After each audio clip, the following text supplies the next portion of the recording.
रामायण का युद्ध समाप्त हो चुका था।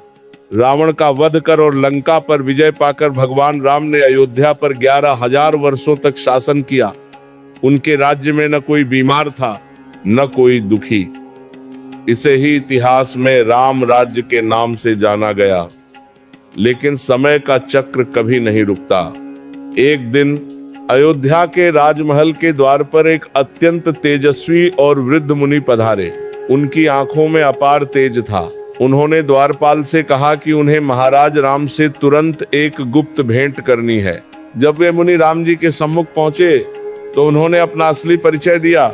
वे मुनि कोई और नहीं बल्कि स्वयं काल समय थे, जिन्हें ब्रह्मा जी ने राम जी को उनके अवतार की समाप्ति का स्मरण कराने भेजा था। काल ने राम जी के सामने एक बहुत ही कठोर शर्त रखी। उन्होंने कहा, हे राघव, मैं आपसे एकांत में संवाद करना चाहता हूँ। जब तक हमारी वार्ता चले कोई भी तीसरा व्यक्ति हमारे बीच नहीं आना चाहिए। यदि कोई हमें बात करते हुए देख ले या हमारे संवाद में बाधा डाले तो आपको उसे तत्काल मृत्यु दंड देना होगा। भगवान राम जानते थे कि अवतार का अंत निकट है। उन्होंने काल की शर्त स्वीकार कर ली। अब प्रश्न यह था कि द्वार पर किसे खड़ा किया जाए जिस पर अटूट विश्वास हो। राम जी ने अपने सबसे प्रिय भाई लक्ष्मण को बुलाया और उन्हें पहरा देने का आदेश दिया। राम जी ने लक्ष्मण से साफ कहा, लक्ष्मण, जब तक मुनि और मैं अंदर बात कर रहे हैं किसी को भी भीतर मत आने देना। जो भी इस आज्ञा का उल्लंघन करेगा उसे मृत्यु दंड भोगना होगा। लक्ष्मण जी ने अपने भाई की आज्ञा को शिरोधार्य किया और द्वार पर रक्षक बनकर खड़े हो गए। उन्हें क्या पता था कि यही उनकी अंतिम परीक्षा होने वाली है। विधि का विधान टाले नहीं टलता। जब अंत निकट आता है तो परिस्थितियां कुछ ऐसी बन जाती हैं कि व्यक्ति अपनी ये वस्तुओं या जनों से दूर होने लगता है। राम और लक्ष्मण जो कभी एक दूसरे से अलग नहीं हुए, आज एक प्रतिज्ञा की डोर में बंध गए थे। लक्ष्मण जी पूरी निष्ठा के साथ द्वार पर पहरा दे रहे थे। भीतर प्रभु राम और काल के बीच सृष्टि के भविष्य को लेकर गुप्त मंत्रणा चल रही थी। तभी अचानक वहां महर्षि दुर्वासा का आगमन हुआ। दुर्वासा ऋषि अपने अत्यंत क्रोध और भयंकर श्रापों के लिए तीनों लोकों में प्रसिद्ध थे। उन्होंने लक्ष्मण से कहा, पुत्र लक्ष्मण, मुझे अभी इसी क्षण महाराज राम से मिलना है। उन्हें सूचित करो कि मैं द्वार पर खड़ा हूँ। लक्ष्मण जी संकट में पड़ गए। उन्होंने हाथ जोड़कर विनम्रता से कहा, हे महर्षि, प्रभु अभी एक अत्यंत आवश्यक गुप्त वार्ता में व्यस्त है। आप कुछ क्षण प्रतीक्षा करें। जैसे ही वे बाहर आएंगे मैं आपको सूचित करूंगा। लक्ष्मण की यह बात सुनकर दुर्वासा ऋषि का चेहरा क्रोध से लाल हो गया। उन्होंने चिल्लाकर कहा, लक्ष्मण, तुम मुझे प्रतीक्षा करने को कह रहे हो? यदि तुमने तुरंत मुझे अंदर नहीं जाने दिया तो मैं अभी इसी क्षण पूरी अयोध्या नगरी, तुम्हारे भाइयों और तुम्हारे समस्त रघुवंश को भस्म होने का श्राप दे दूंगा। लक्ष्मण जी के सामने अब जीवन का सबसे बड़ा धर्म संकट था। एक तरफ प्रभु राम की प्रतिज्ञा थी जिसे तोड़ने का अर्थ था स्वयं का मृत्युदंड। दूसरी तरफ महर्षि दुर्वासा का श्राप था जिसका अर्थ था कुल का विनाश। लक्ष्मण जी ने पल भर के लिए सोचा और एक महान निर्णय लिया। उन्होंने सोचा कि मेरे एक के मरने से यदि मेरा पूरा कुल और अयोध्या की प्रजा बचती है तो मेरा मरना ही श्रेष्ठ है। लक्ष्मण जी ने अपनी मर्यादा और प्राणों की चिंता छोड़कर राजभवन के भीतर प्रवेश किया और राम जी को दुर्वासा के आगमन की सूचना दी। राम जी ने काल के साथ अपनी वार्ता तुरंत समाप्त की और मुनि दुर्वासा का साथ करता है। आपको समाप्त की दुर्वासा के भी श्रेष्ठ है और राम जी ने काल के साथ के भी श्रेष्ठ है और राम जी ने काल के साथ करते हुए और राम जी ने काल के साथ करते हुए तकार करने बाहर आए। लेकिन राम जी का हृदय उस समय रो रहा था क्योंकि उन्हें पता था कि अब उन्हें अपनी प्रतिज्ञा के अनुसार अपने प्रिय भाई लक्ष्मण को मृत्युदंड देना होगा। त्याग ही प्रेम की उच्चतम अवस्था है। लक्ष्मण जी ने सिद्ध कर दिया कि अपनों की रक्षा के लिए खुद को संकट में डालना ही असली वीरता है। उन्होंने व्यक्तिगत मृत्यु को चुना ताकि समाज और वंश सुरक्षित रहे। यह भाग हमें सिखाता है कि कठिन समय में निर्णय हमेशा स्वार्थ से ऊपर उठकर परमार्थ के लिए लेना चाहिए। लक्ष्मण के भीतर प्रवेश करते ही काल के साथ हुई शर्त टूट चुकी थी। भगवान राम अत्यंत दुखी और विलाप करने लगे। जिस भाई ने वनवास के 14 वर्षों में एक पल के लिए पलकें नहीं झपकाई, जो राम की छाया बनकर रहा, आज उसे मृत्युदंड कैसे दिया जाए। राम जी ने अपने कुलगुरु वशिष्ठ को बुलाया और समाधान मांगा। गुरु वशिष्ठ ने दुखी मन से कहा, राघव, मर्यादा की रक्षा के लिए प्रियजन का त्याग करना ही मृत्युदंड के समान है। अतः अपनी प्रतिज्ञा पूरी करने के लिए तुम लक्ष्मण का त्याग कर दो। लक्ष्मण जी ने जब यह सुना तो वे समझ गए कि अब उनके इस देह का उद्देश्य पूरा हो गया है। उन्होंने प्रभु राम के चरण स्पर्श किए और कहा, प्रभु, आपके वचनों की सत्यता के लिए मेरा त्याग ही उचित है। आप दुखी न हो, क्योंकि भाग्य की गति को टाला नहीं जा सकता। लक्ष्मण जी जानते थे कि राम के बिना जीवन जीने से श्रेष्ठ मृत्यु है। वे सीधे सरयू नदी के तट पर पहुंचे। वहां लक्ष्मण जी ने योग क्रिया शुरू की। जैसे ही उन्होंने सरयू के पवित्र जल में प्रवेश किया, आकाश से देवताओं ने पुष्प वर्षा की।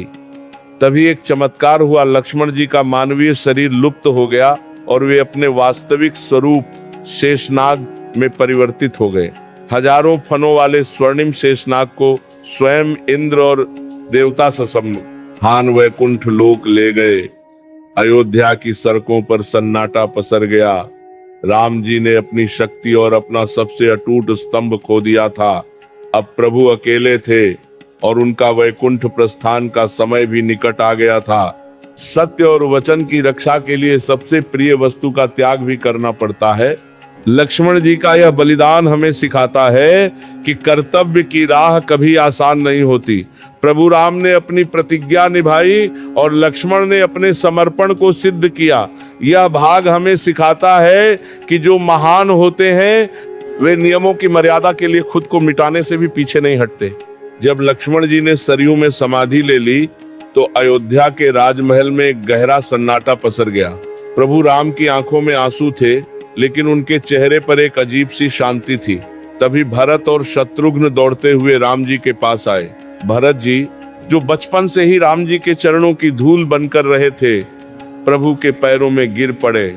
उन्होंने रोते हुए कहा, हे ज्येष्ठ भ्राता, जिस लक्ष्मण ने आपकी सेवा के लिए निद्रा और सुख का त्याग किया, वह आज हमें छोड़कर चला गया। अब आपके बिना इस अयोध्या और इस राज्य का हमारे लिए कोई अर्थ नहीं है। शत्रुघ्न जी ने भी व्याकुल होकर विनती की कि उन्हें भी इस नश्वर संसार से मुक्ति दी जाए। राम जी ने अपने दोनों भाइयों को गले से लगा लिया। उस समय वहां का दृश्य ऐसा था मानो साक्षात प्रेम और त्याग आपस में मिल रहे हों।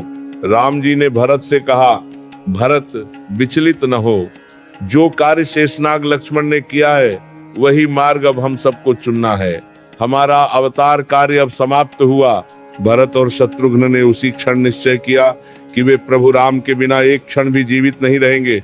उन्होंने अपने पुत्रों को राज्य का कार्यभार समझाया और स्वयं को योग साधना के लिए तैयार कर लिया।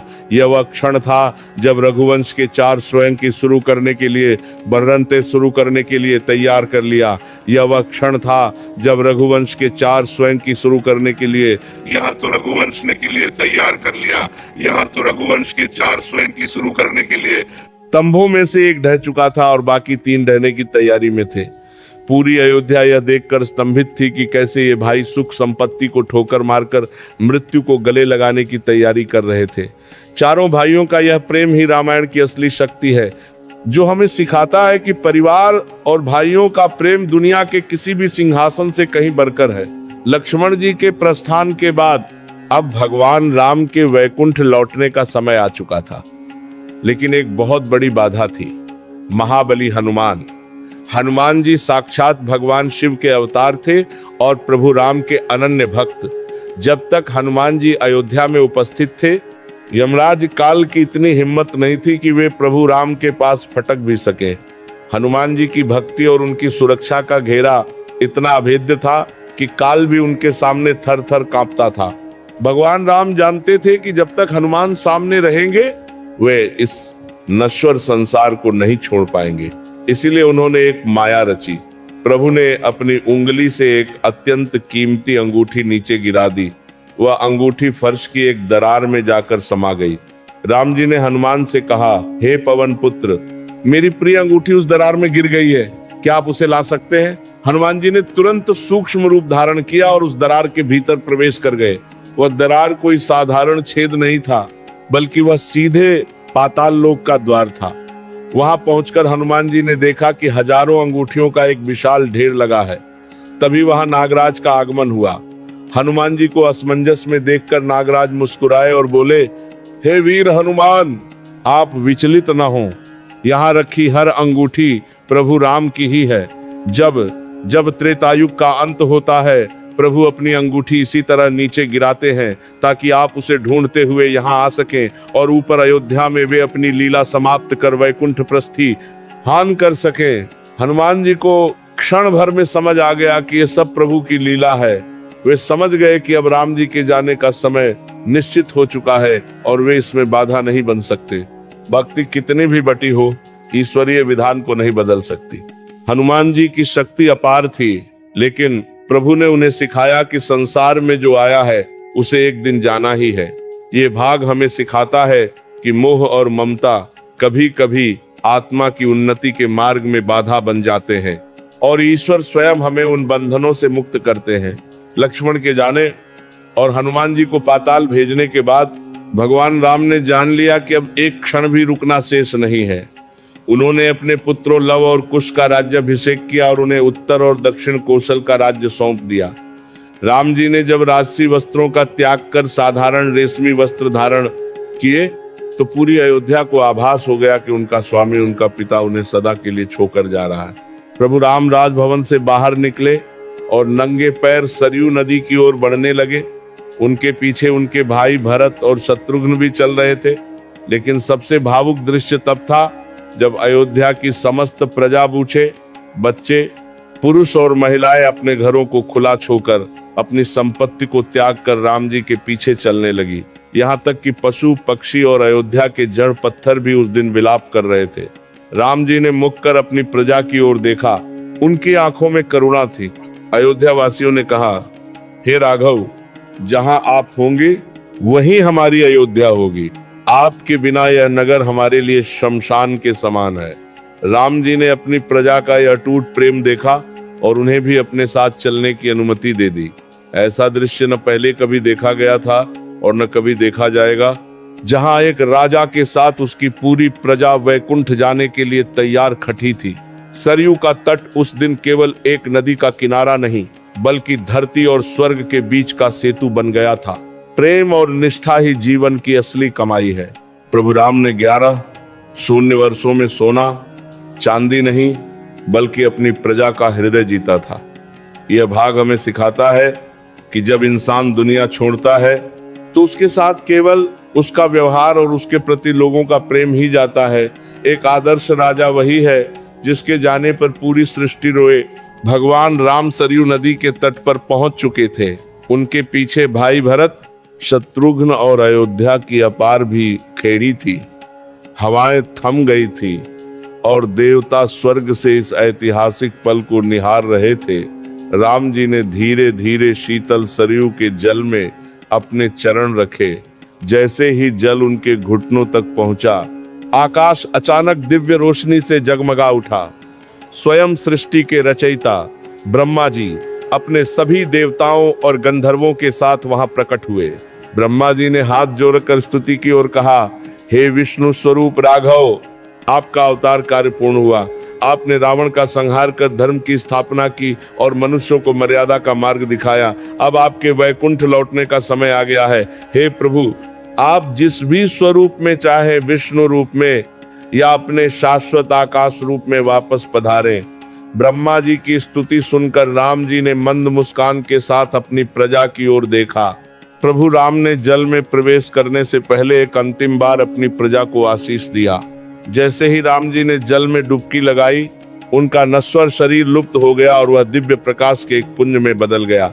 उसी क्षण भरत और शत्रुघ्न ने भी अपने भाइयों का अनुसरण किया और वे भी उसी परम ज्योति में समा गए। पूरी सरयू नदी उस समय दूध के समान धवल और प्रकाशमान हो गई थी। वह दृश्य ऐसा था जैसे धरती और आकाश एक हो गए हों। आत्मा अमर है, केवल शरीर बदलता है। प्रभु राम ने जल समाधि के माध्यम से यह सिखाया कि हर महान कार्य का एक अंत होता है और अंत ही एक नई शुरुआत है। यह भाग हमें यह बोध कर आता है कि जीवन का अंतिम लक्ष्य परमात्मा में लीन होना ही है। जब हम अपना कर्तव्य पूर्ण कर लेते हैं तो ईश्वर स्वयं हमें लेने आते हैं। जब भगवान राम, भरत और शत्रुघ्न सरयू के पवित्र जल में विलीन हो गए, तब वहां उपस्थित अयोध्या की समस्त प्रजा के मन में रंच मात्र भी भय नहीं था। सामान्यतः मृत्यु का नाम सुनकर इंसान डर जाता है, लेकिन उस दिन अयोध्या का हर नागरिक एक उत्सव की तरह सरयू की ओर बढ़ रहा था। राम जी के पीछे पीछे चलने वाले उन हजारों लोगों ने, जिनमें पशु और पक्षी भी शामिल थे, एक एक करके सरयू के जल में प्रवेश करना शुरू किया। जैसे ही कोई व्यक्ति जल में डुबकी लगातार, वो अपने सांसारिक शरीर को त्याग देता और एक दिव्य चमकदार रूप धारण कर लेता। ब्रह्मा जी ने उन सभी के लिए विशेष विमानों की व्यवस्था की थी। जो लोग राम के प्रति अटूट श्रद्धा रखते थे, उन सभी को संतानक नामक दिव्य लोक प्राप्त हुआ, जो वैकुंठ के समान ही सुखों से भरा था। यहाँ तक कि जो छोटे जीव और पशु राम के पीछे आए थे, उन्हें भी उच्च लोकों में स्थान मिला। इतिहास में यह इकलौता ऐसा उदाहरण है जहां एक राजा अपनी पूरी प्रजा को साथ लेकर स्वर्ग गया हो। सरयू नदी उस दिन मोक्षदायिनी बन गई। अयोध्या नगरी उस समय खाली हो गई थी, लेकिन वहां की मिट्टी में राम नाम की गूंज हमेशा के लिए बस गई। प्रभु राम ने जाते जाते यह संदेश दिया कि जो मुझ पर विश्वास करता है और धर्म के मार्ग पर चलता है, मैं अंत समय में उसका हाथ थामकर उसे भवसागर से पार उतार देता हूँ। सत्संग और सही साथ ही मोक्ष का द्वार है। अयोध्या की प्रजा को मोक्ष इसीलिए मिला क्योंकि उन्होंने राम का साथ कभी नहीं छोड़ा। ये भाग हमें सिखाता है कि हम किसके पीछे चल रहे हैं, ये बहुत महत्वपूर्ण है। यदि हमारा मार्गदर्शक दिव्य है तो हमारी मंजिल भी दिव्य होगी। भक्ति में इतनी शक्ति है कि वो पशु को भी देवता बना सकती है। जब हनुमान जी पाताल लोक में अंगूठी का रहस्य जानकर वापस अयोध्या लौटे, तब तक भगवान राम सरयू तट की ओर प्रस्थान कर चुके थे। हनुमान जी ने अपनी तीव्र गति से सरयू के किनारे पहुंचकर प्रभु के अंतिम दर्शन किए। हनुमान जी की आंखों में अश्रु थे। वे व्याकुल थे कि उनके जीवित रहते उनके स्वामी इस संसार से कैसे जा सकते हैं। वे भी प्रभु के साथ सरयू के जल में समाहित होने के लिए आगे बढ़े। तभी जल से एक दिव्य वाणी गूंजी, रुक जाओ हनुमान। प्रभु राम ने अपने दिव्य स्वरूप में प्रकट होकर हनुमान जी को देखा।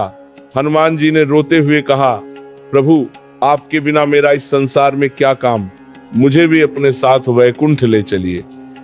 तब राम जी ने एक ऐसी बात कही जो आज भी करोड़ों भक्तों का आधार है। राम जी ने कहा, हनुमान तुम मेरे साक्षात अंश हो। जब तक इस पृथ्वी पर मेरा नाम राम लिया जाएगा, तब तक तुम्हें यहीं रहना होगा। तुम्हें मेरी कथाओं और मेरे भक्तों की रक्षा के लिए धरती पर सशरीर उपस्थित रहना होगा। राम जी ने हनुमान जी को चिरंजीवी होने का वरदान दिया। उन्होंने कहा कि कलयुग में जब धर्म का लोप होने लगेगा, तब तुम्हारी उपस्थिति ही भक्तों को संबल देगी। हनुमान जी ने प्रभु की आज्ञा को शिरोधार्य किया। यद्यपि उनका हृदय विरह की अग्नि में जल रहा था, लेकिन राम काज के लिए उन्होंने पृथ्वी पर रुकने का कठिन निर्णय लिया। इसी कारण माना जाता है कि आज भी जहाँ कहीं भी रामायण का पाठ होता है, हनुमान जी वहाँ किसी न किसी रूप में अदृश्य होकर जरूर पहुँचते हैं। भक्ति केवल साथ रहने में नहीं, आज्ञा पालन में है। हनुमान जी चाहते तो साथ जा सकते थे, लेकिन उन्होंने अपने सुख से ऊपर प्रभु की आज्ञा को रखा। ये भाग हमें सिखाता है कि असली सेवा वही है जो कठिन परिस्थितियों में भी अपने गुरु या ईश्वर के आदेश को पूरा करने के लिए खुद को समर्पित कर दे।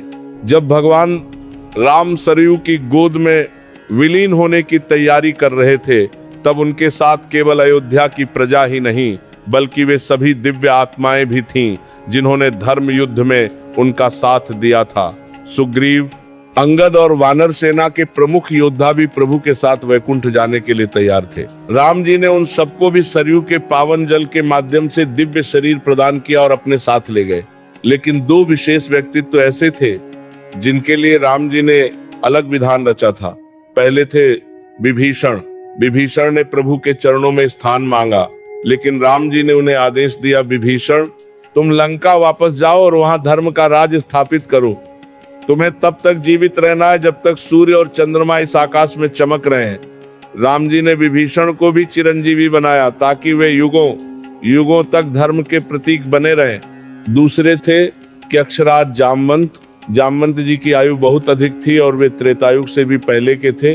उन्होंने राम जी से युद्ध करने की इच्छा व्यक्त की थी, जिसे प्रभु ने हंसकर स्वीकार किया और कहा था, जामवंत, तुम्हारी ये इच्छा मैं अपने अगले अवतार कृष्ण अवतार में पूरी करूंगा।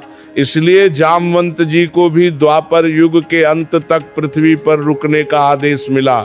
इस प्रकार प्रभु ने अपने हर भक्त की मनोकामना पूरी की और सबको उनके कर्मों के अनुसार स्थान दिया। पूरी पृथ्वी उस समय राममय हो गई थी और हर कोई उस दिव्य विदाई का साक्षी बन रहा था। ईश्वर अपने भक्तों का क्षण कभी नहीं रखते। प्रभु राम ने अपने हर मित्र और सहायक को उनकी श्रद्धा के अनुसार वरदान दिया। किसी को वैकुंठ ले गए तो किसी को धर्म की रक्षा के लिए धरती पर रुकने का कार्य सौंपा।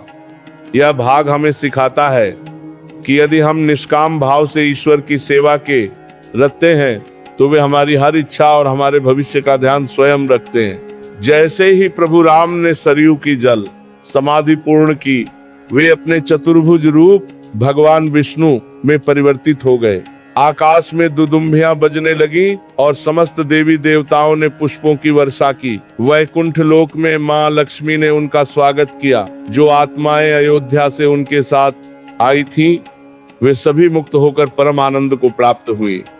उस दिन से अयोध्या की सरयू नदी मोक्षदायिनी कहलाई, क्योंकि उसने साक्षात परमेश्वर को अपनी गोद में स्थान दिया था। भगवान राम ने भले ही सशरीर पृथ्वी का त्याग कर दिया, लेकिन उन्होंने अपने भक्तों के लिए अपना नाम यही छोड़ दिया। शास्त्रों में कहा गया है कि राम से बड़ा राम का नाम।